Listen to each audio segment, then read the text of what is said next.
Começa agora mais uma edição do Fala Geek.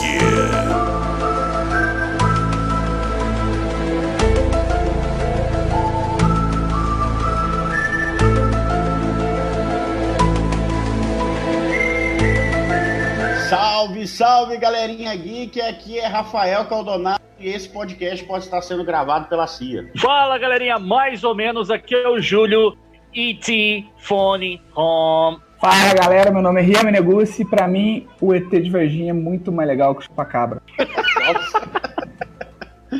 Fala, galera, tudo bem?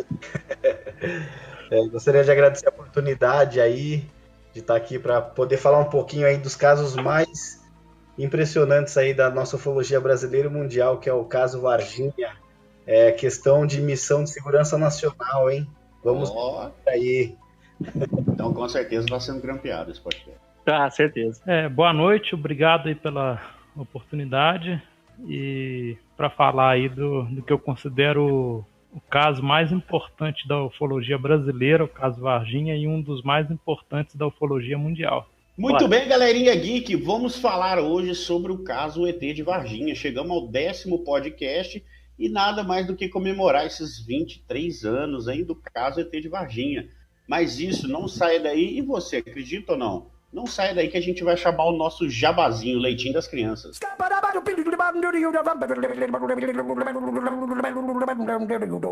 I'm a scat man.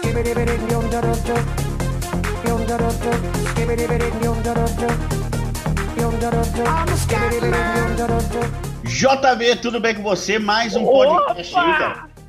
Mais uma semaninha, coisa boa, hein, cara? Número 10. Número 10, cara. Esse número é bom. Número forte, hein? É o número do camisa 10, né? Sempre tem aquele camisa 10 e o tema tá muito legal, cara. É o caso ET de Varginha. O pessoal aí que é meio cético, que não acredita muito, trouxemos uma equipe de peso para poder falar sobre o caso, bicho. Não, a gente foi na fonte mesmo. E assim, sabe o que eu achei mais legal, cara, nesse podcast? A gente é de Varginha, a gente tem notoriedade pra falar, e assim, todo mundo que não é de Varginha, acho que a gente tá, assim, o caso ET de Varginha foi uma brincadeira, e teve coisa séria. Não, teve coisa séria. E sabe o que é mais sério ainda, Júlio Brito? Não me tira da cabeça que a tecnologia que o pessoal da Fit Cloud usa nos servidores deles é alienígena. Certeza. Eu acho que aquela galera é tudo alien, velho. Aquele ali não tem, não. Além do suporte ser de outro planeta, tudo que eles oferecem é tudo de ponta, cara. É coisa que você só vai encontrar fora do país e se quiçá fora do planeta. O servidor comporta o nosso podcast. Conheço muitos clientes da Fit Cloud que também usam o serviço deles de forma assim que não tem nada a se queixar, cara. Assim, tudo de uma qualidade que me leva a crer que pode ser tecnologia alienígena, Júlio Brito. E o que é mais importante, eles podem até usar tecnologia de outro planeta, mas o preço, cara, é bem no chão, é quase dado. É quase dado. O gerente lá é um alienígena. Então ele não pode ser. Cortei o mal pela raiz. senão o podcast ele não é possível, que eles devem ter curado essa loucura. É só a gente que deve ter esse gerente louco. Cara, o gerente. Você acabou com a brincadeira, mas deixa eu te falar uma coisa, cara. O supervisor ficou louco! Pô, rebaixou a loucura! É o seguinte, velho. O supervisor ficou mais maluco que o gerente. É isso mesmo. Rebaixou a loucura. Rebaixou. O supervisor tá passando por cima do gerente. Olha que absurdo. Absurdo esse supervisor. É o seguinte: 15, não é 10 não, é 15% nessa semana. Na semana do podcast. Então é 15% de desconto. Se você colocar lá, na hora que você faz o registro lá do serviço que você quer, você vai colocar a hashtag FalaGeek, você tem 15% de desconto lá na Meu Deus do céu. Em qualquer serviço. Meu Deus do céu. Aqui, isso aí é coisa de outro planeta mesmo, viu? É de outro mundo. Meu amigo, se o supervisor ficou louco, é porque a Fit Cloud tem soluções reais no mundo digital. Show de bola. Opa! Yo, listen up, here's the story about a little guy that lives a blue world, and all day and all night, and everything he sees is just blue, like him inside and outside. Blue his house with a blue little window and a blue Corvette, and everything is blue for him and himself and everybody around, 'cause he ain't got nobody to listen. I'm blue. JB. Eu quero é dar pipoco! E olha pra você ver, ó, nós estamos falando nesse podcast sobre alienígenas. E nada mais justo de você estar preparado. Você já viu o filme de alienígena que eles vêm entregando pra você? Que chegam trazendo o Cacau Show pra você? Então, Júlio Brito, você tem que ir correndo pro Paintball Clube e já se preparar pra uma invasão alienígena, rapaz. Já vai treinando, né? Não, leva todo mundo, leva o pai, leva a mãe, leva os irmãos, tio, cunhado, todo mundo, até aquele alienígena que você acha que parece ser humano, mas é um alienígena escondido, leva ele também, que é bom que ele vai saber que nós estamos preparados.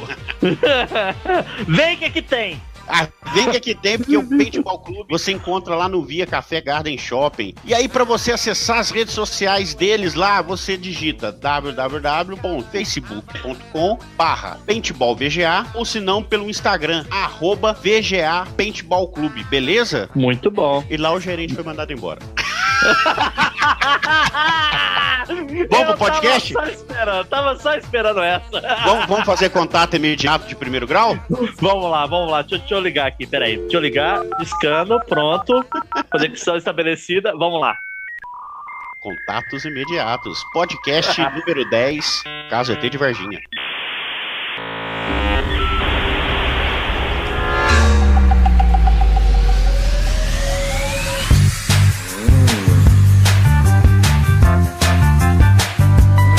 Can you say that? Can you say E.T.? Ready. E.T. É isso aí, galera. Voltamos agora para falar dos casos do caso do ET de Varginha, né? O caso que chocou toda a sociedade de Varginha, Minas Gerais, Brasil e, quiçá, o mundo inteiro, né? E aí, o que vocês acham? Esse ET mesmo veio ou não veio para Varginha? Vamos resumir, vamos começar chutando as estrelas. Realmente, nós estamos sozinhos no universo ou não? Responde, João. Sem dúvida, eu acho que a vida ela existe aqui como ela existe em outros locais do universo. A vida, para mim, ela é ubíqua no universo, entendeu? Existe vida mais inteligente, mais evoluída que a nossa, como existe vida menos evoluída que a nossa. E eu acho que isso é inevitável. Quer queiram ou não céticos, a gente está caminhando a passos largos para a ciência descobrir vida inteligente fora da Terra. Agora, Porque a vida na sua forma normal existe, né? A gente está citando vidas inteligentes, né? Vidas exatamente. De formas primitivas, por assim dizer, ela existe, né? Isso já é comprovado. Bactérias, né? Até na lua de Júpiter, né? Que tem água, né? A Europa, né? Que tem água no interior dela, né? Eles cientistas já acham que tem bactérias, né? E tal. Agora, a vida inteligente, a gente que milita na ufologia, a gente já expõe e denuncia, né? Que essa vida inteligente já nos visita já há centenas de anos. Essas visitas se intensificaram a partir do século passado e a gente denuncia o acobertamento que existe em torno do assunto, como aconteceu no caso Varginha, que foi a primeira vez que o Exército, a inteligência do Exército, das Forças Armadas Brasileiras, elas tiveram acesso a criaturas não classificadas biologicamente, né, que no meio ufológico a gente chama de entidades biológicas extraterrestres, né, houve criaturas que foram capturadas vivas, criaturas capturadas mortas. As Forças Armadas Brasileiras tiveram acesso aos fragmentos de um objeto voador não identificado que caiu na Fazenda Maioline.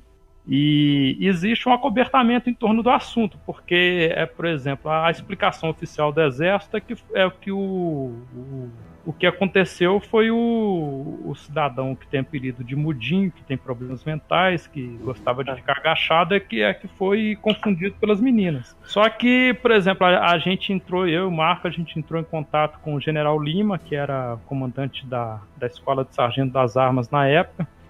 Ele se propôs a responder um questionário nosso, e tem uns 2 meses que esse questionário foi entregue para ele e a gente não obtém resposta. Os militares que envolvidos, a gente não consegue falar com eles, entendeu?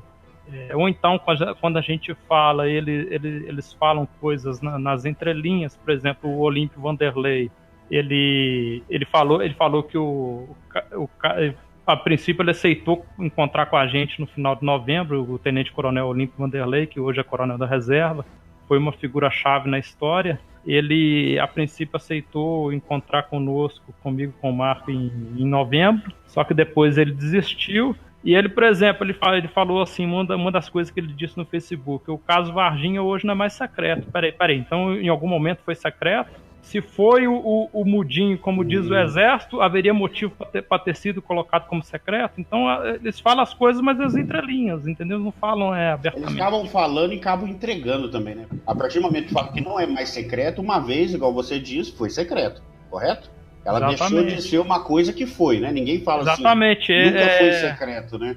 Ele colocou uma postagem no Facebook dele do Sérgio Moro, que é ministro da Justiça, e dizendo assim, sonhei para ver o Sérgio Moro virar ministro da Justiça. Aí eu comentei assim, eu quero viver para ver os segredos do caso Varginha serem revelados. Aí ele falou assim, eu também quero, eu acredito que alguma coisa aconteceu, mas eu não tive participação.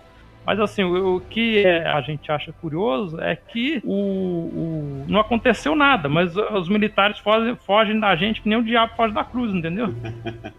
Ó, já que estamos citando nomes aí, eu vi também, eu acompanho até o History Channel, né, eu acompanho muito. Eu vi uns programas, né, sobre isso, até não só no History, mas como no National Geographic. E, assim, a postura de algumas pessoas, eu também vi que foi mudando, né, ao longo do percurso aí, vamos dizer assim. Eu não sei qual é a relação de vocês, mas vocês também não acham que, tipo, o Birajara, né? O Birajara não fala mais, viu? Que era o Birajara, ele não fala mais. Um dos maiores, né, vamos dizer assim, interessados e pra gente aqui em Varginha, ele ficou meio que como um porta-voz do caso. E em declarações posteriores, né, eu vi que o discurso mudou um pouco. Vocês não acham que também, não só os militares, mas como essas pessoas também podem ter sido por uma influência externa, um órgão maior que possa vir a ter falado com pessoas para meio que silenciá-las, vamos dizer assim? Bom, eu conheço o Birajara Rodrigues desde 1994. Eu conheci o Birajara pessoalmente em São Tomé das Letras. E na época eu tive o privilégio, a oportunidade de acompanhar o caso Varginha, o calor lá dos acontecimentos desde 1996. Eu e o Marco Leal, sempre que nós vamos a Varginha, nós nos encontramos com ele pessoalmente e vamos até a casa dele, trocamos informações, materiais e tal. A minha opinião é que ele não sofreu pressão nenhuma, ele se afastou da ufologia por outros motivos e ele sempre foi crítico com relação à ufologia, principalmente essa mistura da ufologia científica com ufologia mística, com espiritismo, com outras coisas que a gente não consegue checar, entendeu?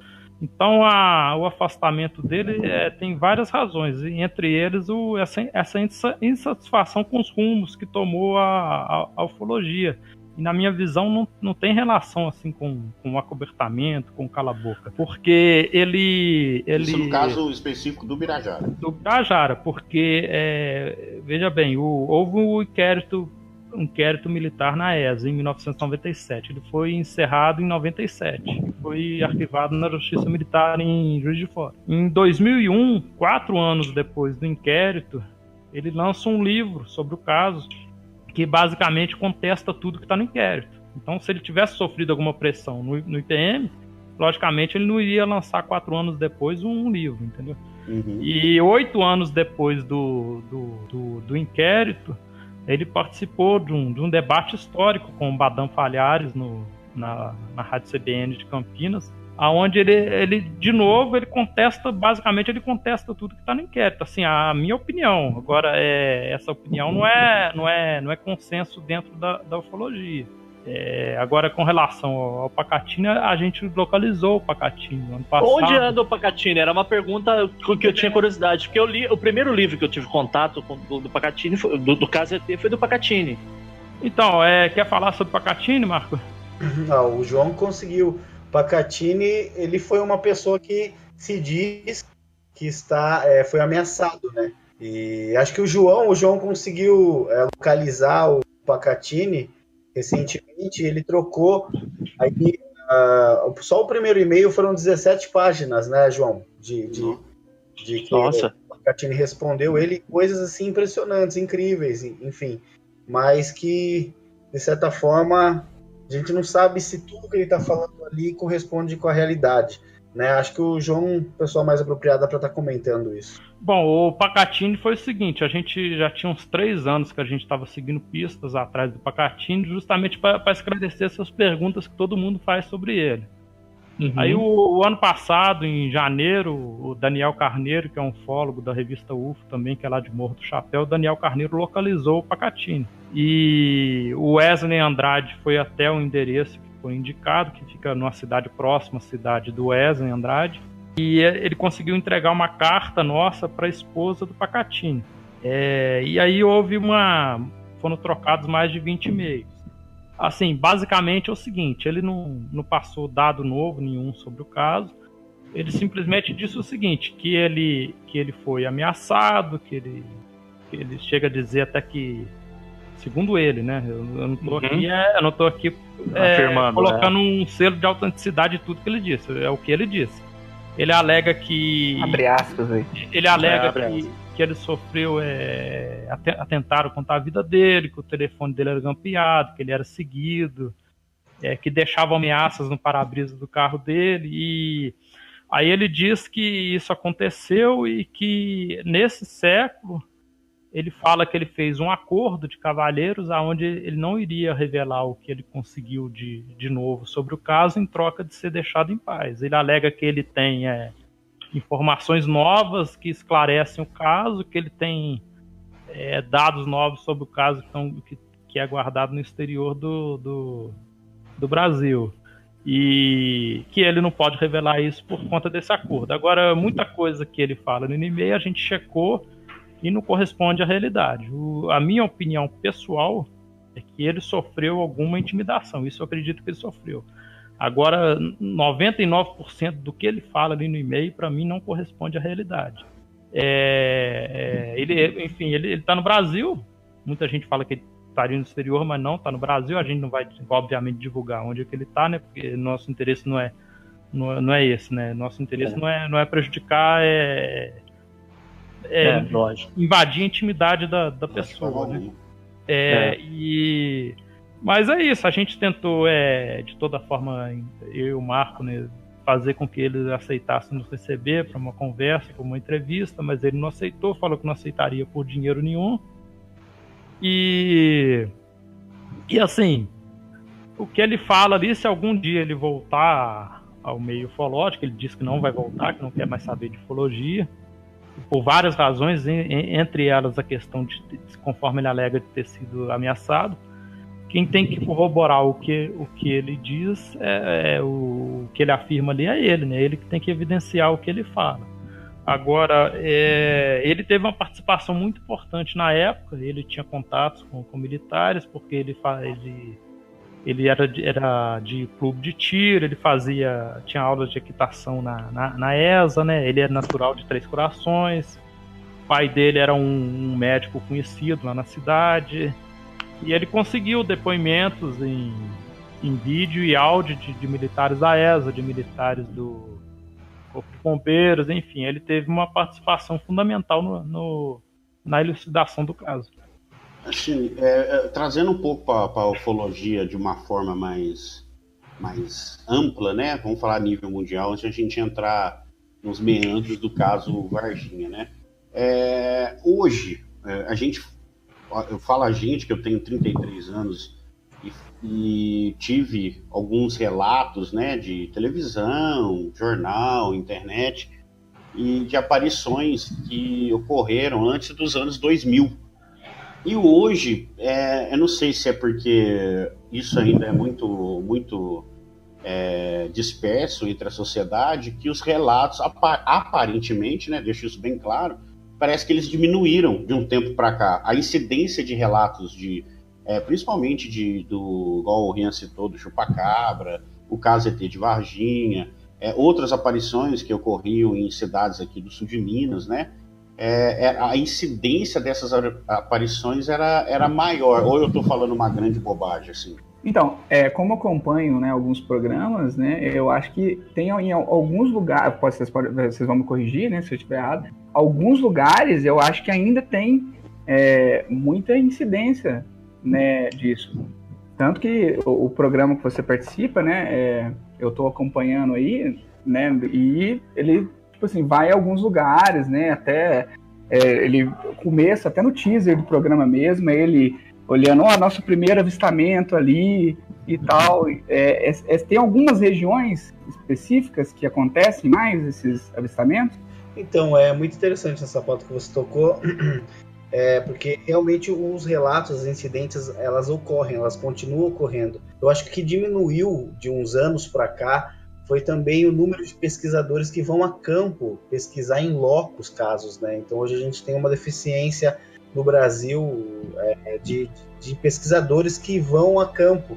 É claro que chega um relato, você tem que ir até o local, você gasta, né, o dinheiro com a questão de transporte, né, hospedagem, né, que seria alimentação e hospedagem, e fora, dependendo do que você precise investir para levar a tal evidência para análise. A gente tem alguns colegas que tem mais capacidade técnica de estar analisando imagens, né, peritos em imagens, mas há uma dificuldade nessa questão, acho que mais por essa questão financeira, né? Então, acho que a casuística ufológica ela ainda continua muito intensa em várias regiões do Brasil, né? Essa oportunidade que eu tive de acompanhar o De Carona com os OVNIs, né, o Fred Morse, desde o início, né, na questão de fazer a parte de consultoria, de levar alguns casos até para serem contados, né?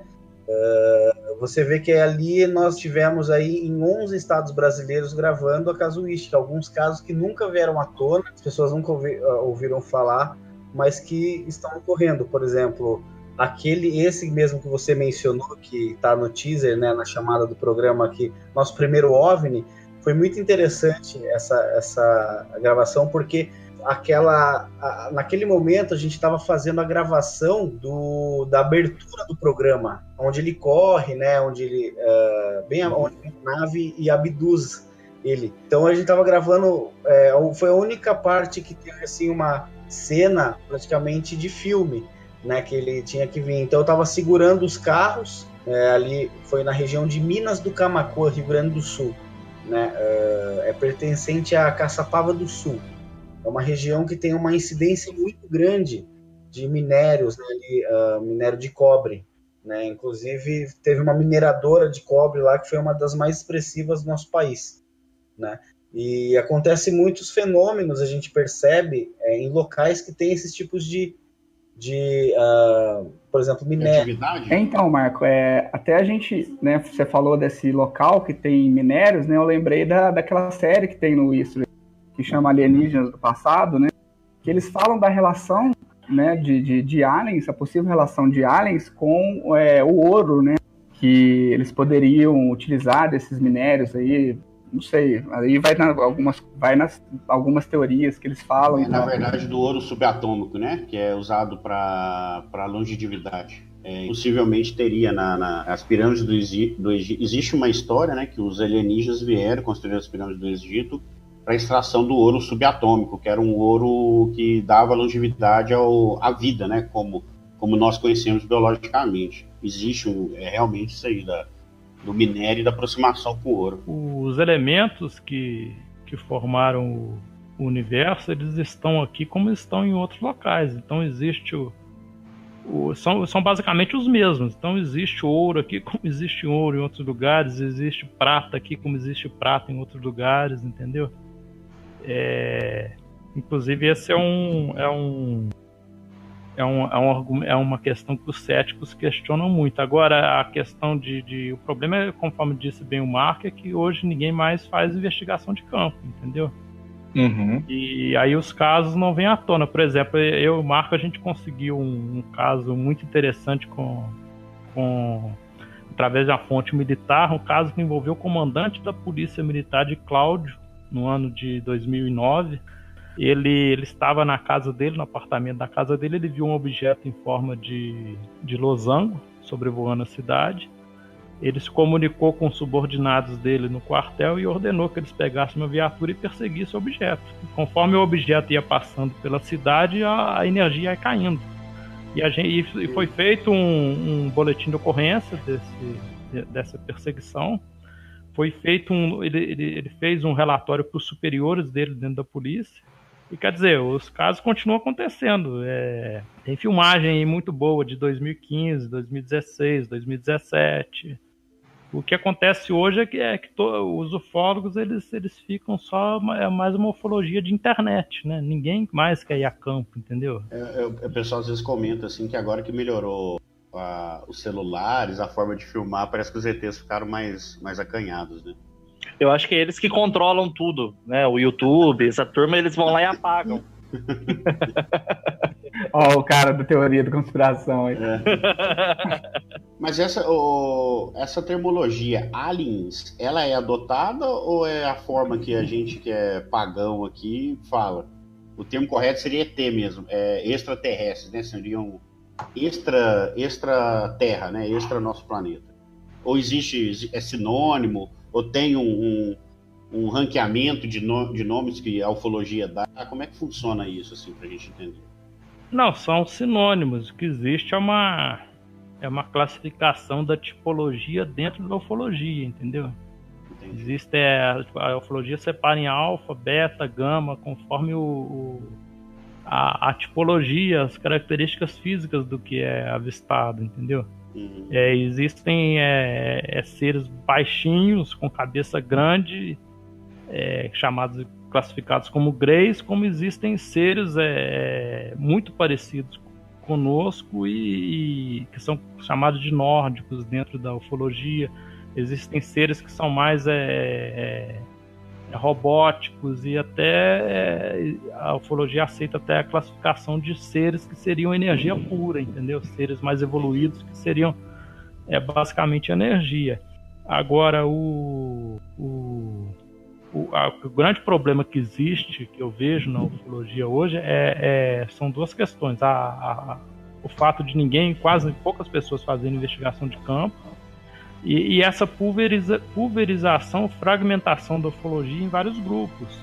Que deveria existir um grupo com representantes nas diversas cidades e seguindo a mesma metodologia, o mesmo norte, entendeu? O que acontece é o seguinte: a pessoa ela se apaixona pelo assunto, que nem eu me apaixonei quando eu era adolescente, o Marco, né? Aí a pessoa lê alguns livros, vê alguns vídeos, aí pronto. Aí a pessoa cria um grupo dela, cria um canal dela. A pessoa não tem que ser criado grupo novo. As pessoas têm que se associar aos grupos que já existem, entendeu? Então esse é um problema que existe na ufologia brasileira. Essa fragmentação em vários grupos que acabam que ficam se digladiando, né? E a coisa às vezes não evolui, né? Ao invés de somar força, fica dividindo forças, né? Exatamente. E também, vamos, assim, a questão é que tudo que vocês fazem, o dinheiro que vocês vão ter que desembolsar isso, né? Qualquer viagem, qualquer pesquisa de campo que vocês forem fazer, vocês vão ter que estar pagando isso, né? Não tem nenhum incentivo, alguma coisa do tipo? Não pra tem. ajudar, né? Não tem uma lei Rouanet para alienígena, não, né? Não, nada. A gente gasta dinheiro, muito dinheiro, né, Marco? Só que eu e o Marco, o Marco principalmente, no que já foi gasto aí na investigação do caso Varginha, nossa, a gente já percorreu aí milhares de quilômetros, dezenas de cidades, entendeu? E que a gente pretende divulgar na íntegra. A gente tem até um projeto aí de fazer um documentário sobre o caso Varginha, né, Marco? Ó, se precisar, ó, tem a Zip Film lá que pode fazer. É o jabá aí. A produtora top daqui de Varginha. Tem a ideia de juntar essas novidades, porque a gente tem inclusive muito material de arquivo de época que jamais foi divulgado, entendeu? Sim. Por exemplo, a entrevista do Dr. John Mack, né, que era um psiquiatra de Harvard, né? Ele entrevistou as meninas na época, em 96. A gente tem esse vídeo na íntegra, a entrevista dele. A gente tem vídeos históricos da época, vídeos que jamais foram divulgados, né? E tem informações novas que nós conseguimos. Inclusive, a gente conseguiu, depois de muito esforço, a gente conseguiu gravar em vídeo com o militar. O ano passado a gente conseguiu gravar em áudio. A gente avançou na investigação, entendeu? A gente tem muita esperança, que a gente tem certeza que tudo foi filmado, entendeu? Conforme relatam os informantes militares. O Exército, eu acho que o Marco concorda comigo, o Exército tem horas de filmagens, e até mesmo porque foi histórico, eles documentaram tudo, até mesmo pelo caráter histórico. E a gente tem esperança que algum desses vídeos ou foto que isso vaze, entendeu? Porque a gente já conseguiu pista com relação a esses vídeos e enfim, a gente continua na investigação. A investigação não para, pelo contrário, muita gente já está ficando velha, já está na reserva, já se aposentou, está doente, muita gente tem resolvido falar, inclusive uma testemunha muito importante que negou na época. Ela contatou o Marco Leal, né, há algum tempo, ela confirmou que tudo aconteceu, e que foi pressionada, entendeu? Que foi, de certa forma, sofreu uma admoestação, né? É isso, a gente, na investigação... Vocês que são aí de Varginha, vocês devem conhecer pessoas na época que viveram isso, porque mediante a várias investigações aí, quando a gente vai a Varginha, a gente se encontra com muitas pessoas que se envolveram diretamente e indiretamente com os fatos. Ô Marco, eu me recordo muito bem a quantidade de fenômenos astronômicos que teve naquela mesma época. Não foi só o caso em si, mas a quantidade de alinhamento de planetas que a gente teve na época, a quantidade de deslocamento de pessoas assim que não eram necessariamente militares, mas investigando aqui na cidade. Eu lembro muito bem, porque eu estava retornando de viagem e chegar na véspera de Varginha, ao ponto de a gente estava retornando de ônibus, o ônibus ter que parar, foi uma chuva fortíssima, assim, chegando bem próximo a Varginha, uma chuva muito forte, e ao ponto, assim, do motorista falar, gente, a gente precisa parar porque não tem condições, nunca vi uma chuva tão forte na estrada. Então, assim, tem uma série de fatores, assim, vamos supor que fosse uma nave sobrevoando a região, um raio atingiu e essa nave caiu. É uma suposição, não estou falando que seja isso, a gente não tem provas para isso até o momento. Mas, assim, eu conheço a Kátia, eu já vi a Liliane e a Valkyria aqui na rua, assim, são pessoas públicas aqui, normais, assim, normais mesmo. E, assim... E eu conheço o Mudinho da linha, né? A gente já viu aqui, todo mundo aqui é realmente uma pessoa típica aqui de Varginha. Ele tem uma deficiência mental, mas assim, é muito diferente o que seria o Mudinho do que é a figura do que elas relatam. E assim, eu acredito que elas não teriam motivo para criar uma coisa tão fantasiosa. E assim, eu vou voltar lá no livro do Pacatini, os relatos de deslocamento do Corpo de Bombeiros, do pessoal da ESA, do pessoal da Polícia Militar, e todos assim com documentação que foi feito um deslocamento para captura de animal ou para um deslocamento, sempre havia uma documentação que o veículo, né, que eles utilizam tem que ter uma documentação, por que está saindo, o que foi feito. Então assim, foi uma série de fatores que contribuiu que assim, toda vez que a gente vai, principalmente olha a placa do carro de Varginha, fala, sempre é um motivo para a pessoa chegar conversando com a gente. Pô, e aí? Eu falo que a gente sempre responde duas perguntas quando a pessoa vê que a placa do carro é de Varginha. A gente responde, tudo bem, tudo bom, né? E a segunda é não vi. Ou sim, eu vi, porque Você acredita ou não, né? Eu cansei e comecei a responder sim. Não, sim, eu vi, eu conheci, tá lá. Eu até vou fazer depois uma revelação que de tantas pessoas me questionaram sobre o ET de Varginha que eu criei uma própria história. Que até queria que os ufólogos, né, contasse o que de fato aconteceu, para quem não está nos ouvindo, né, há 23 anos atrás, né, em janeiro de 1996, o que de fato aconteceu, para depois eu entrar até no mérito da questão da história que eu inventei, porque chegou aos meus ouvidos uma história que leva a crer que também pode não ter ocorrido, né? Mas nisso, sem levantar polêmica agora, eu queria ouvir deles o que realmente aconteceu naquela noite, né? Naquele dia em 1996, em janeiro. Vai, João, pode ir que você fez. Bom, eu vou tentar resumir aqui, né? Porque é o seguinte, na verdade, o caso Varginha ele começa ainda no segundo semestre de 1995, porque havia uma grande concentração de objetos não identificados no sul de Minas. Eles estavam sendo detectados por radares, entendeu? Aí, essa concentração de objetos teve um pico em janeiro de 1996. O NORAD informou a Força Aérea Brasileira desses objetos que estavam voando muito baixo. Depois o Estado-Maior das Forças Armadas foi informado que no sábado, dia 13 de janeiro de 96, um desses objetos estava muito baixo em trajetória de queda. Aí o Estado-Maior das Forças Armadas acionou a ESA, que era a unidade militar mais próxima. Esse objeto estava sendo radarizado e por coordenadas de latitude e longitude chegaram na Fazenda Maiolini. Tem uma testemunha que chegou um pouco antes dos militares na Fazenda Maiolini, o Carlos de Souza, que é um piloto de ultraleve que estava indo de São Paulo para Belo Horizonte, com um show aéreo. Ele viu um objeto em forma de submarino e pensou que fosse um avião. Ele seguiu por uma estrada de terra próximo da Fernão Dias e ele chegou nesse pasto na Fazenda Maiolini ele fala que tinha muitos fragmentos, parecia papel alumínio, e logo em seguida chegaram militares do Exército e da Aeronáutica. Eles começaram a recolher esses fragmentos, e ele acredita que atrás do morro, onde ele não tinha visão, onde tinha mais militares, ali tinha a parte maior do objeto. Ele foi rapidamente retirado desse local. Tem um outro militar da inteligência que confirmou para o Petit que houve a queda nesse local.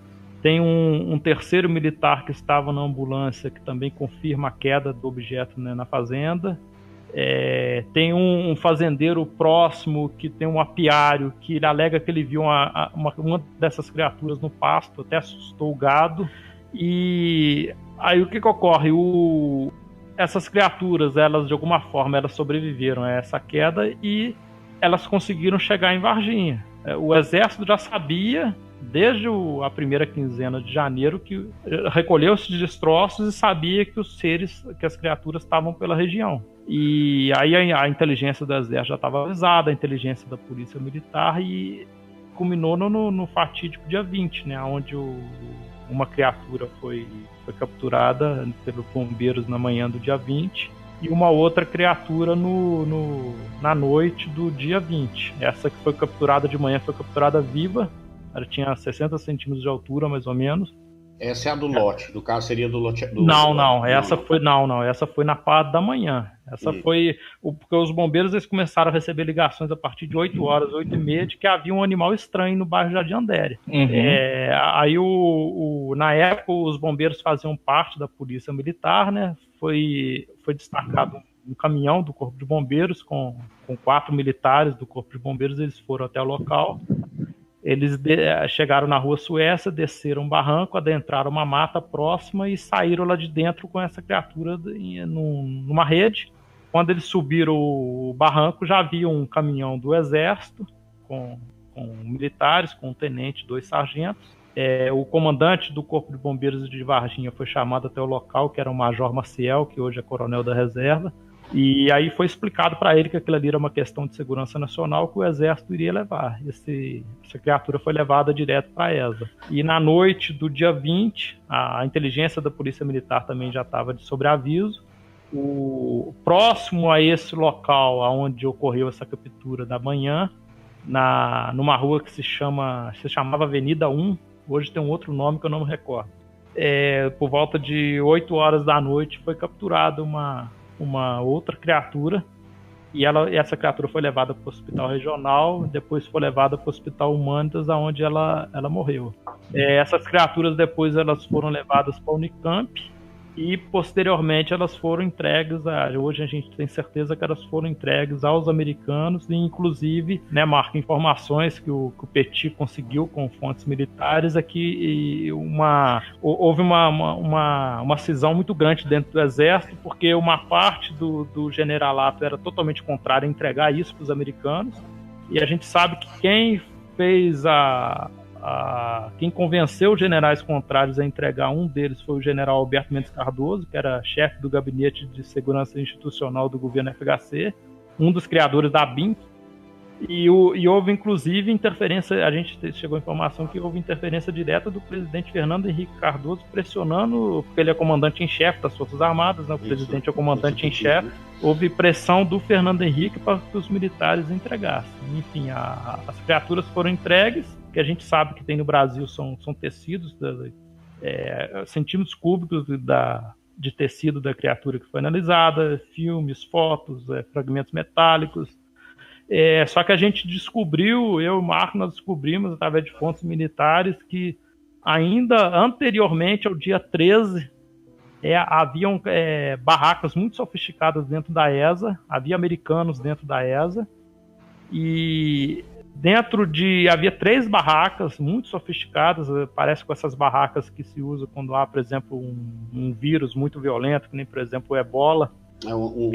Barracas médico, né? Exatamente. E tinham 3 caixas de aço inoxidável, uma caixa em cada uma dessas barracas. E havia militares americanos. Essa caixa ela foi embarcada no aeroporto de Varginha, provavelmente no dia 14 de janeiro, e ela foi com destino a Campinas. A gente acredita que dentro dessa caixa, ainda na primeira quinzena de janeiro, havia a criatura já morta dentro dessa caixa. Essa caixa ela não podia ser tocada, era limpa constantemente em volta dela. Os militares tinham que usar proteção nas botas, proteção nas luvas, tinham que usar máscara.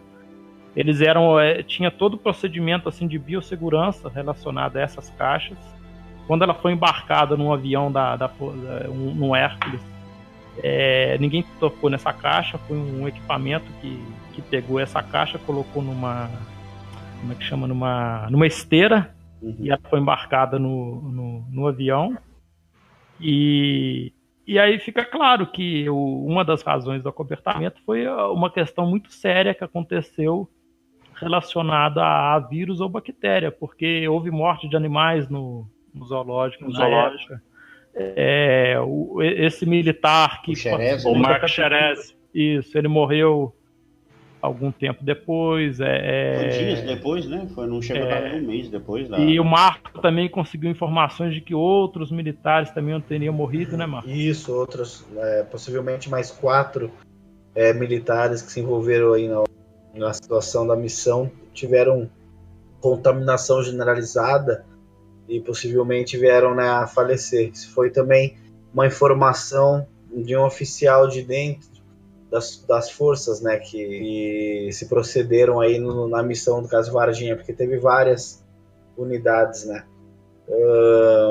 E também a questão que é mais impressionante, né, como a gente chegou a essas informações, justamente na época, como você havia falado do Pacatini, né, quando ele chegou, quando ele veio falar com o Birajara, pela primeira vez ele já veio com uma fita gravada de um bombeiro, né, do corpo, do militar aí do Corpo de Bombeiros de Varginha, que conta toda a ação detalhada de como que essas criaturas foram capturadas na parte da manhã ali no bairro Jardim Andere, né, na parte das 10h30 da manhã. E quando ele chegou próximo à caixa, onde os bombeiros já tinham colocado essa criatura na caixa, ele escutou um barulho um zunido como se fosse de abelha, né, enxame de abelha. Então são vários fatos assim, impressionantes e muito bem detalhados pelos militares que participaram da operação. Inclusive no final, né, a ideia foi que o Fred falasse um pouquinho ali, naquele tempo pouco de Carona com os OVNIs, né, que ele assiste o vídeo no final do episódio, para mostrar um pouquinho de que realmente esses vídeos eles são autênticos, né, e é daí que se tem aí o maior número de informações detalhadas de como se procedeu o caso Varginha. E é como o João disse, né, desses 23 anos, a gente vem percebendo que nesses últimos anos, as pessoas que se envolveram indiretamente ou diretamente com os fatos, elas estão começando a criar coragem, a contar, né, os fatos.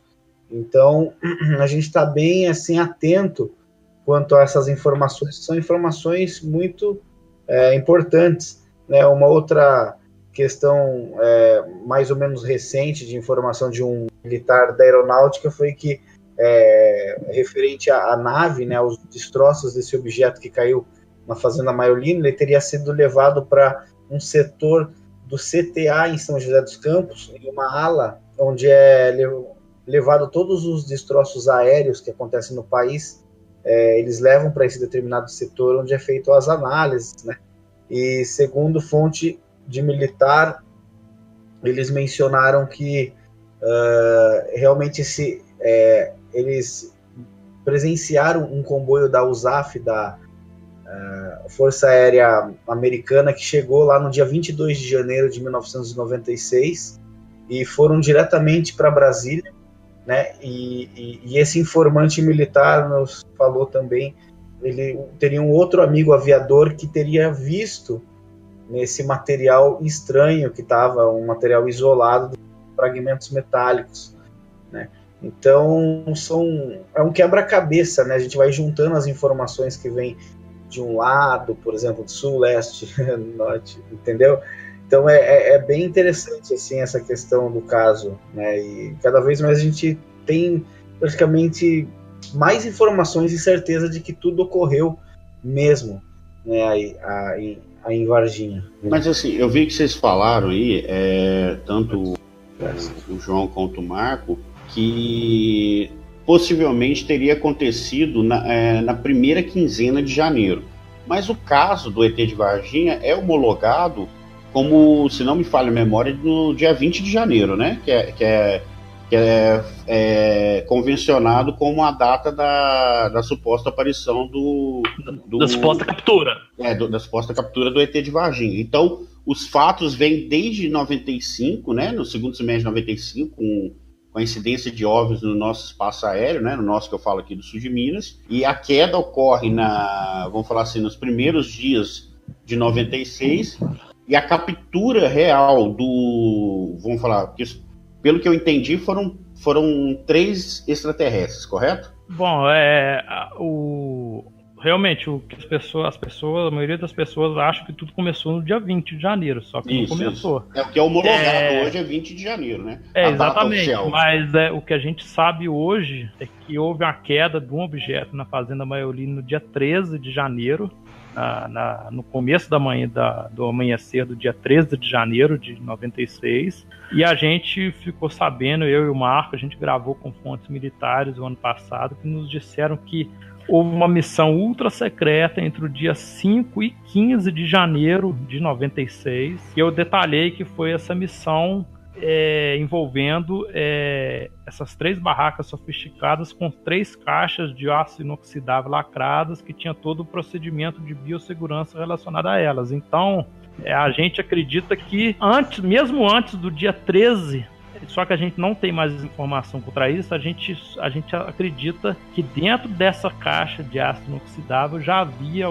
pelo menos uma criatura morta na ESA, entendeu? Ainda na primeira quinzena de 96. Eu acredito o seguinte, porque até porque isso não foi registrado no histórico de um dos militares que deu depoimento pra gente, entendeu? Como era o secreto, isso não consta no histórico dele, ele mostrou o histórico militar dele pra gente. Então, por causa disso, ele não sabe precisar exatamente a data, mas foi entre o dia 5 e o dia 15.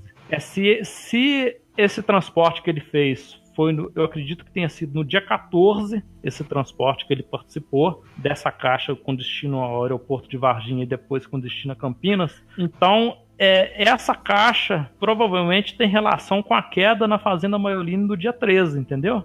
E, assim, tudo que a gente sabe são de fontes de primeira mão. São militares do Exército que participaram diretamente, dos bombeiros, da polícia, tem testemunhas dos hospitais, tem cientista da Unicamp que testemunhou, tem pessoas de dentro da Agência Espacial Brasileira. A gente chegou até num brigadeiro que ele participou do transporte da criatura com destino aos Estados Unidos. Ele revelou isso pro filho e para pessoas mais próximas, só que ele se negou terminantemente a falar com a gente. Até o filho tentou fazer um meio campo com ele, se ele aceitaria conversar com a gente. Ele está na reserva, e ele falou que ele não ia falar, que aquilo ali era um assunto secreto que dizia respeito só ao Exército, era uma questão de segurança nacional. Muitos militares disseram pra gente que foi uma questão de segurança nacional, que a punição era severa, a prisão inclusive, e que conforme o Marco até vai concordar comigo, a doutrina é muito violenta em cima desses militares, principalmente do Exército. Principalmente os militares, alguns já falaram com a gente, mas os militares de alto coturno, eles... É bem difícil a gente conseguir um contato, eles se abrirem com a gente, entendeu?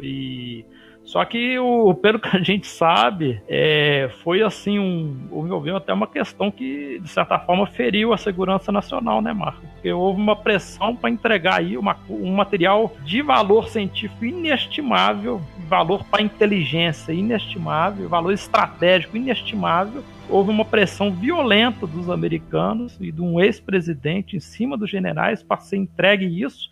Isso foi entregue, inclusive um militar que deu depoimento para o Petit, um oficial militar de alto coturno, ele ficou muito revoltado com isso, porque ele não concordava de jeito nenhum, porque aquilo ali era uma questão de soberania nacional. Mas a gente sabe que, né, Marco, que o material mais sensível, que no caso foram as criaturas, né, elas foram entregues para os americanos. Por que, assim, desse caso ter se tornado tão abrangente? Não, eu acho que o caso Varginha é o principal caso da ufologia brasileira. Até já fui muito criticado por causa disso, né? Mas na minha opinião, é de longe o principal caso da ufologia brasileira. E o caso Varginha, as pessoas têm que entender que é um caso único pelo seguinte: se você pesquisar em livros, você pesquisar na casuística da ufologia, na história da ufologia, eu pelo menos desconheço. Se alguém souber, por favor, me diga, que eu não conheço. Não existe um outro caso na ufologia mundial documentado, né, um caso que tenha sido investigado, em que pelo menos duas criaturas vivas foram capturadas dentro da área urbana numa cidade de médio porte, uma delas durante o dia. Isso é único, isso aí não existe paralelo na ufologia mundial. E Varginha, infelizmente, perdeu uma oportunidade histórica. Varginha era para ser hoje um destino turístico internacional. Varginha estava sendo tão falado na época que houve uma reunião da Associação Comercial de Roswell, em 97. Eles falaram assim: a gente tem que fazer alguma coisa, Varginha está ultrapassando a gente. Aí eles fizeram um grande evento, que foi os 50 anos do caso Roswell, e infelizmente a cidade não perdeu essa oportunidade de surfar essa onda, entendeu? Porque as pessoas, quer as pessoas acreditem ou não, isso aí já faz parte da história, da cultura, do folclore da cidade, entendeu? Tá enraizado, né? Então, até a gente tava, esse negócio do documentário, né, eu brinquei, mas a gente tem uma ideia aqui, né, eu tenho uma produtora de vídeo, a gente tem uma ideia de fazer, né, mas aí, tipo, você vai esbarrar em várias empecilhos, porque a prefeitura não leva muito isso, entendeu? Como você tá dizendo aí, que eles tinham uma oportunidade de fazer isso de uma forma turística para a cidade, mas isso não é visto por bons olhos por essa administração. Entendeu? Pois é, infelizmente, e é uma coisa que não demanda tanto dinheiro. Poderia ser feito parceria com empresários e tal. Por exemplo, só para citar um exemplo, se fosse inaugurado aquele memorial que está lá perto da caixa d'água, perto da Copasa, lá no alto da cidade. Que saiu na revista Isso, New exatamente. York Times como um elefante branco, né? Exatamente.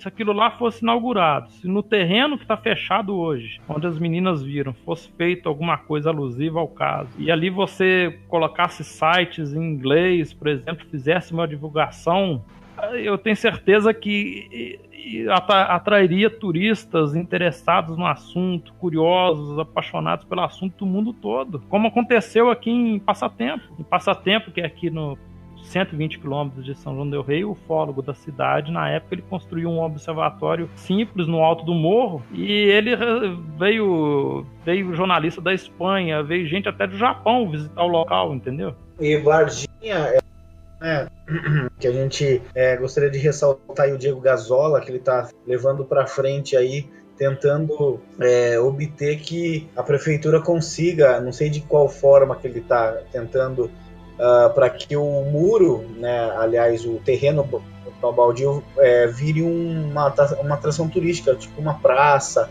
Isso foi ventilado mesmo, construir um local temático que ainda lá continua um terreno, né? Eles fizeram na comemoração do aniversário, passaram um documentário no muro, colocaram um data show e as pessoas assistiam na rua um documentário sobre E você acha que devido a esse fato, desse envolvimento todo e toda a história por trás, as meninas, a morte do militar lá, do Xerezi, a descida de aeronaves da Força Aérea no aeroporto de Varginha, a ESA de estar aqui em Três Corações, esse caso, até onde eu sei, eu estudei, é considerado o segundo caso mais famoso do mundo, né? Só perdendo para a Área 51 lá, né? Do Roosevelt. Do Roosevelt, né? Mas nem do lado de fora do terreno, né? O terreno está isolado, né? Eu tive uma conversa com o Barril o ano passado, secretário de Cultura. Eu conheci o dono atual do terreno, onde infelizmente ele não tem autorizado para gravações, né? Várias emissoras que eu acompanhei, a gente tentou gravar lá dentro, ele tá criando uma resistência bem grande. E ao comentar com o Barri, né, eu falei, olha, poxa, é um patrimônio histórico da cidade de Varginha, vocês deveriam, né, acho que preservar, e com certeza viria muito turista. Eu conheço tanta gente que procura e pergunta pra gente em Varginha há um roteiro turístico, ufológico, onde leve as pessoas, alguma agência que leve as pessoas aos pontos onde tudo ocorreu, né? Infelizmente isso a gente sabe que não tem aí em Varginha, né? Inclusive eu e o João, a gente está escrevendo o roteiro turístico ufológico para em determinadas ocasiões a gente fazer esse roteiro com algumas pessoas que têm esse interesse aí na cidade, e de repente fazer até alguma parceria com alguém aí da cidade, continue recebendo, né, esses turistas e divulgando, né, para o Brasil e para o mundo que há essa possibilidade. Então o Barri entrou em contato com o dono do terreno, né, eu passei o telefone, ele tentou fazer uma negociação aí com o dono do terreno, mas a princípio teria sido aceito, né, pelo senhor que é o proprietário, mas aí está na questão junto ao prefeito de Varginha. Agora eu não sei como que anda a situação, né? Falta de investimento, né? Ali eu creio que por exemplo, se eu tivesse condições, recursos, né, até já comentei com o Marco, o que eu faria naquele terreno? Eu compraria aquele terreno, eu contrataria um artista aí excepcional, que é o Flávio Nove, de Campinas, se não me falha a memória, do interior de São Paulo. Eu recriaria a cena que as meninas viram ali no dia, entendeu? Nossa, ia ser sensacional. Isso, mas eu recriaria o mais próximo possível dentro de tudo que a gente sabe, entendeu? Das dimensões, das características da criatura, as condições de iluminação na hora em que ela viu, entendeu? E seria uma atração turística, né, Marco? Muita coisa a gente gostaria de fazer, só que a gente não tem recurso nem quem patrocine a gente, entendeu? Pra quem gosta desse tipo de turismo ia ser um prato cheio, né? Exatamente. E assim, a gente citou o caso Varginha, mas também a gente tem muitos casos assim não tão repercutórios assim, né, no mundo da ufologia como nós conhecemos. Mas, por exemplo, o sul de Minas aqui, ele parece que ele é bem místico, né, para essa parte de ufologia, né? A gente cita Varginha, né, como esse caso do ET, São Tomé das Letras, ali acho que como é que chama a cidade aqui, indo para acho que é Passa Quatro ali, naquela região ali também já teve registros, né, de aparições de OVNIs. Essa região nossa, assim, existe alguma explicação dessa ser propício ou foi o acaso? Né?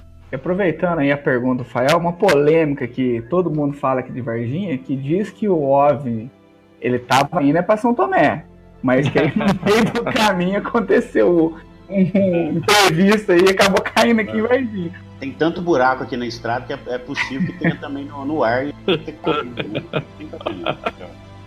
Impressionante. E uma curiosidade também, não sei se é verdade, mas o ET de Varginha, o nome, não é registrado em Varginha, de uma outra cidade. Não sei se vocês sabem dessa história. A marca ET de Varginha. Interessante, essa não... a nomenclatura, sabe? ET de Varginha. Não é de Varginha. Nossa. Quer ver? Eu vou até pesquisar aqui a marca, mas existe sim essa... Eu sei que, por exemplo, o Paulo Antônio, que fez o ETzinho de Varginha, ele ganha royalties quando é utilizada a marca do ETzinho. Ele registrou o personagem ETzinho. O personagem, mas acho que o nome não é... Então, acredito que a região do sul de Minas inteira ela tem a questão das águas também, tem aí o circuito das águas também, onde tem uma casuística alta, né, de relatos, pessoas que entram em contato, tanto ali, por exemplo, São Lourenço, Lambari, Baipendi, isso é um caso expressivíssimo da ufologia, se eu não me engano, em 1995, né, João? Acho que foi o caso do senhor Arlindo. O caso do Arlindo, né? O caso do Arlindo, que é o caso do Baipendi, tem a Alfenas, a questão do Tomé das Letras mesmo, Luminárias, que é a cidade, o nome da cidade Luminárias provém de que os antigos da cidade, né, os antigos moradores, eles viam luminárias andando no céu, então por isso luminárias, né? Então, que legal.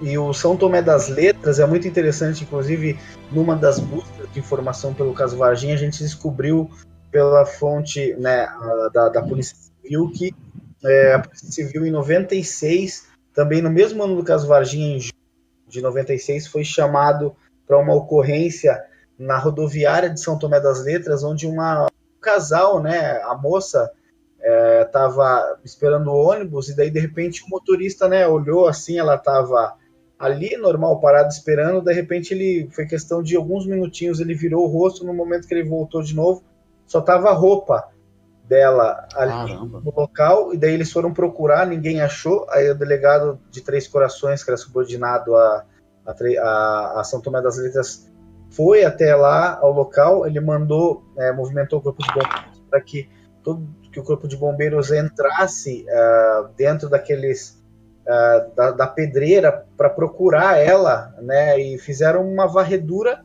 assim muito pesada e não acharam nada, né? Nada. Então foi um dos casos também que ficou meio em off, que foi registrado a ocorrência pela Polícia Civil de Três Corações, né? Entre outros fatos que ocorreu, né, Varginha já não é só desde 96, acho que desde 71, que a própria Aeronáutica Brasileira veio investigar um caso de queda de energia que ocorreu em 71, em março de 71, aí em Varginha, né, onde teve até a questão de pessoas que viram o ponteiro de relógio parar, né?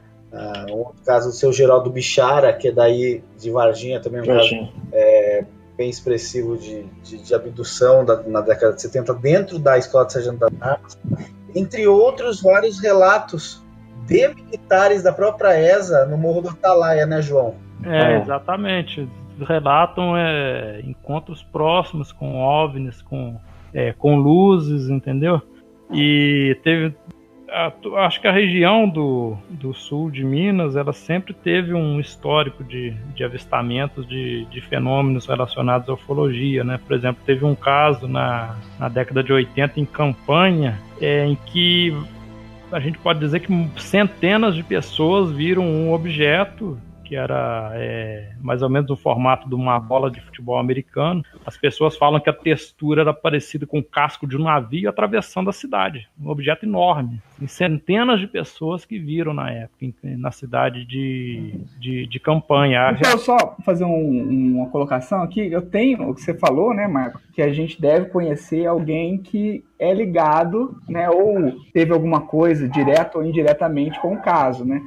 Tem um amigo meu, ele não teve com um caso específico do ET, mas dias anteriores ele viu, né? Ele viu e desenhou como que ele viu a movimentação do céu de OVNIs mesmo, né? De como eles estavam se movendo, como eles eram, como eles se separaram. É um negócio muito bacana. E não só ele, como outras pessoas também relataram ter visto essas movimentações de OVNIs no céu. E uma pergunta que eu queria fazer também, que surgiu essa hipótese, que um dia antes, né, das meninas virem o ET lá, caiu uma chuva muito forte aqui na cidade. E algumas pessoas associaram a chuva com uma possível queda. Você acha que tem essa possibilidade? Você que estudou mais o caso, como você vê isso? Olha, eu acho que a chuva realmente ela foi uma... Primeiramente, antes de falar da chuva, falar do seu amigo diretamente que viu esses objetos, né, anterior. A questão é que não só ele, como você disse, né, várias pessoas aí do sul de Minas naquela época estavam avistando, estava muito intenso a movimentação de luzes e de objetos com formas mesmo, sabe, em formas de discoidal, que é o clássico, né, esferas, enfim, então estava muito intenso, né, a questão. E agora que você falou para mim, que você fez a outra pergunta, já fugiu da minha cabeça que eu ia responder agora. A chuva, né? Que eu falei da chuva. A chuva foi uma questão muito esquisita, porque assim, como eu conversei com vários vargienses, vocês inclusive podem confirmar para mim, eu acho que nunca houve uma chuva tão forte quanto aquele dia 20 de janeiro. Naquela data específica, né, historicamente, realmente nunca ocorreu. Isso, exatamente. Então, eu não sei dizer, a gente não pode, na minha opinião, alguma coisa muito estranha aconteceu, porque foi bem no dia da captura, onde estava ocorrendo, eu não sei se houve alguma interferência de fora, eu não sei dizer o quê. Você acha que é possível eles terem controlado o tempo para isso? Então, eu não sei dizer para você, viu? Isso é uma possibilidade, vamos dizer. Porque naquele filme Homens de Preto 2, né, a história, né, corre em volta de uma moça, né, que toda vez que ela chorava, chovia, né? Sim. Já foi citado isso, né, que ela tinha essa capacidade. Não seria um poder, mas é uma alteração da física, né, do ambiente que ela está. Eu levantei aqui uma outra hipótese da chuva ter feito com que o OVNI caísse, né? E aí, esse amigo meu, foi muito engraçado que a gente foi ver o filme Sinais, né? Que é aquele que tem os crop cycles lá e tal, que é numa fazenda. E a forma que os ETs, né, são, vamos dizer assim, são derrotados, né? Mas um ponto fraco dele, né? Tipo assim, era a água. E a gente ficou impressionado com aquilo, a gente era novo e tal. A gente falou, nossa, tá vendo? E a chuva a chuva mesmo e tal. Ficamos todos impressionados com aquilo. Sim.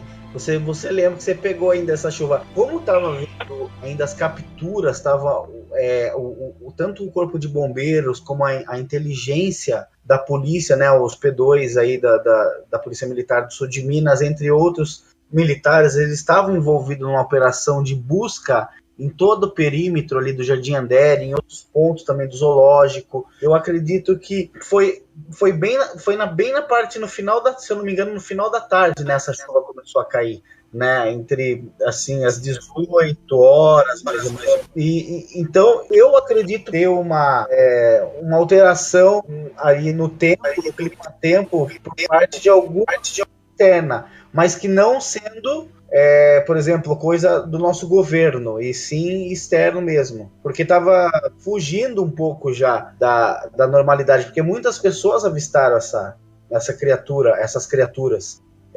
Às 10h30, o Corpo de Bombeiros justamente foi acionado por vários populares ali do Jardim Andere que estavam avistando essa criatura e estavam atacando até pedra nela, né? A gente localizou recentemente uma testemunha que ainda mora aí na cidade de Varginha, próximo aquela linha, a via férrea que passa no bairro Jardim Andere, e essa testemunha, na época, tinha 18 anos, ele chegou a ver a criatura, né? Ele me confirmou, há um tempo atrás, ele negou, falou que não teria visto, mas recentemente, agora, inclusive semana passada, quando nós estivemos aí, aliás, no dia 20, né? Dia 20 nós estávamos aí em Varginha, eu conversei com ele me confirmou que ele viu realmente o pessoal da ESA saindo com um saco, né? Mas ele a princípio ele teria sido ameaçado também para não falar nada, né? Então estava fugindo um pouco do normal, assim, muita gente estava avistando essa criatura ali. Então, isso é uma opinião minha, não sei o que o João acha aí. Ô, Marco, antes da gente fechar esse assunto, você, como investigador, vamos colocar investigador, porque o ufólogo não deixa de ser investigador. Uhum. Quando você tem aquele estalo, sabe, tipo, que você percebe que a pista é falsa, ou que a pessoa tá querendo, sabe, não tá indo pra realidade. Porque, assim, até o primeiro momento, vocês estão acreditando na história da pessoa, que é uma história verídica. Quando tem esse estalo que você fala, pô, peraí, isso aqui não é verdade, a pessoa tá me fazendo, sabe, me levando pra um caminho que não é real. Sim, como a gente tem essa de saber, de ter estudado muito sobre o caso, então já ocorreu muitas vezes isso que você disse, as pessoas contarem fatos que a gente acha extremamente loucura e impossível do que ocorreu, né? Pessoas que talvez queiram um pouquinho de atenção, ou queiram fraudar, ou fazer até uma desinformação, que pode ocorrer mesmo isso, entendeu? Então a gente vai mais no nosso feeling investigativo mesmo, de quanto de números que a gente conhece o caso. Por exemplo, como a gente não ganha nada com isso, é uma paixão para nós mesmos essa investigação, acho que não tem o porquê assim, a gente querer assim, somar notícias que não convém, que nós sabemos. Então a gente geralmente sempre tenta montar com essa informação com as informações do quebra-cabeça que nós já sabemos que são fidedignas, sabe?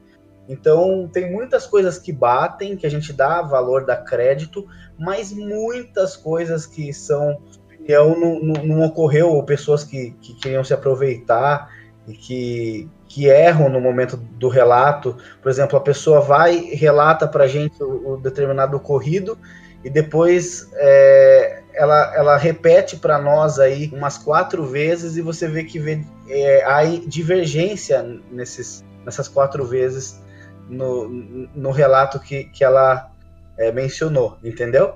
Então, no feeling, né? E isso é importante também, porque todo o trabalho que é levado a sério da linha investigativa do ufólogo tá em jogo, né? Com certeza, tem que ter uma cautela muito grande, né? Hoje a gente fala que o João virou que com a internet, né? Tem muitas informações que ajudam, mas muitas informações também negativas que confundem, né, essa questão da pesquisa ufológica, né, principalmente conspirações. Então a gente tenta ir mais com o pé no chão possível, né, procurando casos com evidências, né, evidência mais físicas, assim, vamos dizer. E hoje o trabalho do ufólogo é ter levado muito a sério, mas vamos colocar aí no universo de 10 anos atrás, era até muito ridicularizado, né? E assim, hoje a gente vê que realmente é um trabalho de pesquisa e vocês vão na fonte, vão procurar realmente para debater aquele assunto, vocês tentam esgotar esse assunto ao máximo possível, né? Geralmente sempre quando é muito difícil a gente... É muito louco isso, porque eu comento com o João, a gente direto, o que a gente recebe de fotos, hoje em dia, os celulares, né? De pessoas que filmam ou acham que estão fotografando OVNIs. Infelizmente, a gente não tem como dar um respaldo. É muito raro quando a gente fala, não, isso aqui é um OVNI. Não, isso aqui realmente é uma coisa desconhecida, estranha. Geralmente sempre tem uma explicação, sabe? Então a gente é muito pé no chão. Às vezes as pessoas ficam até bravas com a gente, que a gente gosta de tentar separar aí o joio do trigo, né? Sim. Fake, porque existe muito erro de interpretação, fakes, né? Que as pessoas tentam ainda passar até uma pegadinha pra gente, assim, sabe? O João pode comentar isso, que você está acostumado também a receber bastante coisa. Que nem o Marco disse, mais de 90% do material que a gente recebe tem explicação. Ou é coisa criada, como Premiere, After Effects e por aí vai. O sujeito até ficou bravo comigo quando eu falei que era bom. Teve um outro que procurou, ele perguntou assim pra mim, você entende de fotografia? Eu falei assim, não entendo muito não. Ele falou assim, isso daí não é lens flare, não é reflexo, porque reflexo tem que ter o sol, quer dizer, não tem nada a ver, né? É qualquer fonte luminosa, pode ser a luz de um poste, um holofote. E a mesma coisa, quando eu disse pra ele que era reflexo, ele ficou bravo.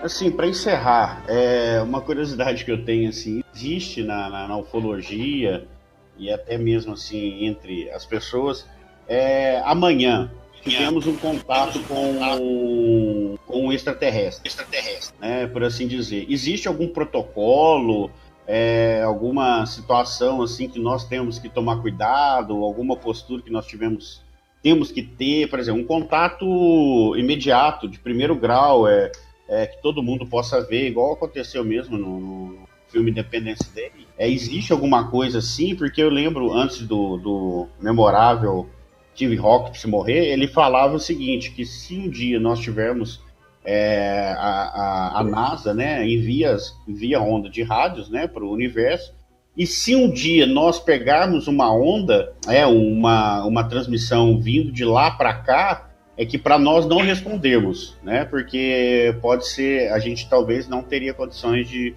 arcar com uma possível... É sempre o pensamento assim, né? Que o alienígena, ele é mau, né? Ele vai fazer um ataque. E a curiosidade? Onde que fica a curiosidade? Isso daí, a questão é que você está tocando nesse assunto do set, porque aí para mim é uma contradição galáctica dos cientistas, porque pelo seguinte, veja bem, os cientistas ligados ao SET, entre eles aí o Steve Hawking. Eu tinha o SET no meu computador, como descanso de tela, para poder ajudar a calcular. Cientistas dizem o seguinte, algum dia for captado um sinal de origem, isso será um divisor de água, a humanidade terá que ser preparada para essa notícia. Terá consequências filosóficas, científicas, religiosas, sociológicas. Ao mesmo tempo, esses mesmos cientistas dizem que os OVNIs poderiam se apresentar porque a gente está preparado. Quer dizer, a gente não está preparado para a revelação de um contato, de um sinal de rádio de origem inteligente, mas está preparado com o contato aberto? É uma contradição enorme no meio científico. Agora, os protocolos existem mais com relação ao SET. Religiosas, filosóficas, científicas, psicológicas. Você não acha, Júlio, João, que a Igreja Católica começou a divulgar algumas coisas, começou a aceitar essa, né, a vida fora do planeta Terra? Você não acha que até para preparar os católicos para uma possível descoberta? Não, eu acho que essa revelação vai ser gradual. Vai ser primeiro vai inteligente, aí vai revelar sinal de origem inteligente, veio de fora do planeta. Depois vão abrir a possibilidade deles estarem nos visitando. Isso vai ser aos poucos. Eu não acredito que isso vai ser julgado dia para a noite, tudo ser revelado. A gente não está preparado para isso. Eu, na minha opinião, esse contato aberto que a gente tanto quer, isso não vai acontecer na minha existência, nem na existência do Marco, porque, na minha opinião, na minha visão, eles não estão interessados em fazer isso, porque eles sabem que as consequências catastróficas isso teria, entendeu? Se eles quisessem fazer um contato aberto, massivo, teriam feito. Eles não... Existe mais planetas e estrelas do que grãos de areia no planeta Terra inteiro. Exatamente. A gente vai nadando contra a correnteza, remando contra a maré. Vamos aí. Ô, João, mas saiba que da nossa parte, principalmente, existe um respeito muito grande. Não sei se é porque a gente tem com essa certeza, convivência. mas eu digo... mas eu digo assim, não digo em relação a vocês, não. Eu digo assim, a 99% da sociedade, esse assunto que a gente está discutindo aqui é conversa para boi dormir, entendeu? Isso que eu estou dizendo. As pessoas não fazem nem ideia do que seja ufologia, entendeu? Uhum. As pessoas estão preocupadas com o Big Brother Brasil, com a Anitta, com coisas desse nível. Você vê a música que as pessoas veem hoje, os programas de TV que as pessoas veem hoje. Aí, enfim, estamos aí à disposição. Como diz os memes da internet, né? Eles vão visitar a gente se a gente gosta de ouvir Jennifer. Eu achava que aqui tinha vida inteligente, né?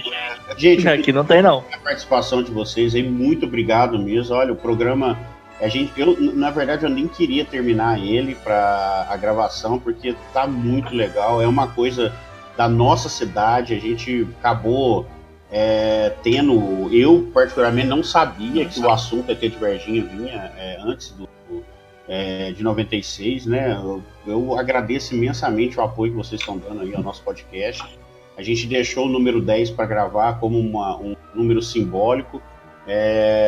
Fora a humildade do Marco, de você, João, de nos atender assim, dessa forma e fazer a gente ficar até mais fascinado. Eu também sou fascinado pelo universo, pela física, né? Pela a teoria dos filtros, né, da humanidade. Então, assim, eu acho muito bacana isso. Gostaria de agradecer de coração a participação de vocês e deixar aí para vocês quiserem deixar as redes sociais, Instagram, Facebook, e-mail, para quem às vezes quer aproveitar que está ouvindo a gente, graças a Deus, está tendo uma audiência muito grande, que queira fazer um contato com vocês, olha, eu tenho uma coisa para falar, um assunto que possa incorporar o caso ET de Varginha ou até outros relatos em si. Você pode deixar aí as redes sociais de vocês, e-mail, que a gente depois coloca no podcast também por escrito, para o pessoal procurar vocês, achar vocês. Eu posso falar o e-mail? Pode falar, depois a gente coloca. O e-mail é marcelo2@gmail.com. Celular é código de área 32 99920 1967. E eu queria agradecer ao Marco aí, agradecer o pessoal do programa e agradecer quem assistiu, quem vai nos ouvir aí. Uma boa noite. Gostaria de agradecer aí ao Rafael, né, ao Júlio, a oportunidade aí de a gente falar um pouco da verdadeira história do que aconteceu aí na cidade de vocês, né? Gostaria de deixar também aí os nossos contatos, né? Eu tenho um portal na internet que é www.ufoturismo.com.br. O celular também é o 15 9740 44358. Né? Foi uma satisfação aí participar com vocês. E se alguém tiver, os ouvintes aí, alguém tiver informações aí sobre o caso Varginha, que se envolveu diretamente ou indiretamente com fatos, né, naquela época de 96, e nos procure aí, que a gente vai... Estamos esperando aí com muita atenção aí o relato de vocês. Muito obrigado a todos aí, uma boa noite. Valeu. A gente que agradece. Foi muito bom, hein? Pô, que legal. Ô, Marco, João, muito obrigado, viu? Nossa, muito legal mesmo. Pô, obrigado. E vamos deixar combinado para uma próxima oportunidade, né? A gente se conhecer quando vocês vierem aqui em Varginha. E numa mesa de boteco a gente colocar esse assunto em dia, né? Eu quero contar a minha versão do caso da Tia de Varginha. Ah, meu Vou fazer Deus. revelações polêmicas sobre o caso da Tia. Ai, que medo. Bastante Bom, coisa. galera. Opa! Mas assim, eu acho que o pessoal, principalmente de aqui de Varginha, leva isso muito a sério. Sim. Porque realmente, assim, a gente ou tem um relato para contar, ou alguém que tem um relato para contar. Então isso é interessante. Isso é muito bom mesmo, verdade. Bom, eu vou deixar minha rede social aí, quem quiser seguir é @oet. Facinho, tá bom? Valeu, galera, obrigado, viu? Obrigado, Rian Menegoso. Valeu, cara. Obrigado, João. Obrigado, Marca. Muito interessante esse assunto. Achei muito bacana. Tanto que a gente até se estendeu aí, porque o assunto estava bem massa. É coisa pra gente ficar falando aí 3, 4 horas aí e não acaba. Muito obrigado. Valeu pela participação de todos aí. Valeu, satisfação. Obrigado, galera. Pessoal aí que tá ouvindo aí nosso podcast, quem tiver qualquer coisa, quer mandar um e-mail para nós e a gente entra em contato com eles, é só entrar aí, www.falageek.com.br.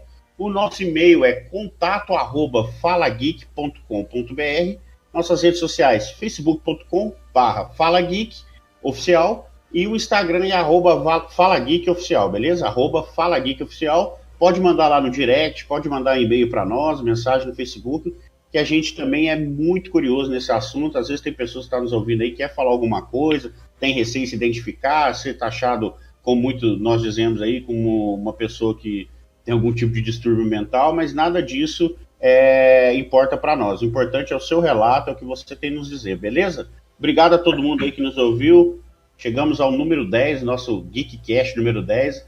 Estou muito feliz com vocês. E não se esqueça, entra aí. Também visite o site do pessoal, é www.ufuturismo.com.br. Beleza? Obrigado para todo mundo aí. Quem quiser me seguir, Instagram é @caldonazo. E tamo junto. Valeu e fui! Valeu!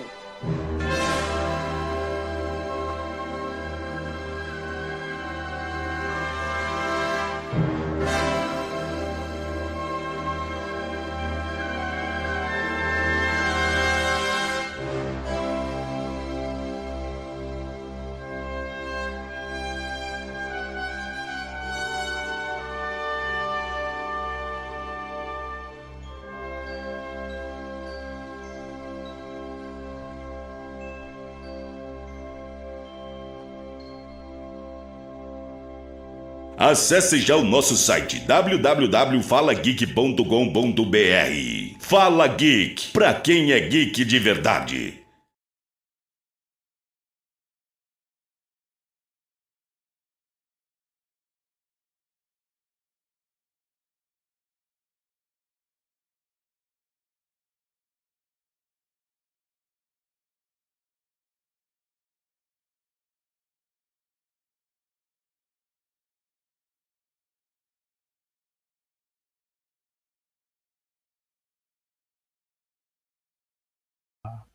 Numa rua, numa rua do bairro mais populoso aqui da cidade, uma bola de luz laranja que passeava pelo meio da rua, parava, se aproximava das pessoas. Cortou aqui pra mim, Júlio. Pra mim também, peraí. Cortou pra Se aproximava das pessoas, o João. João, cortou aqui pra nós. Será que ele caiu? Eu acho que ele caiu lá. Tá. Marco, você tá ouvindo a gente normal aí? Tô ouvindo. Pra você também cortou? Pra mim cortou, o João cortou. Ele Deve ter caído. ter caído. Oi. Oi. Foi o Marco que falou. Ele deve ter caído. Ou abduzido. Putz, essa vai. É que provavelmente ele não deve ter caído, mas deve ter sido uma abdução e não... Efeitos da inteligência que está grampeando esse podcast.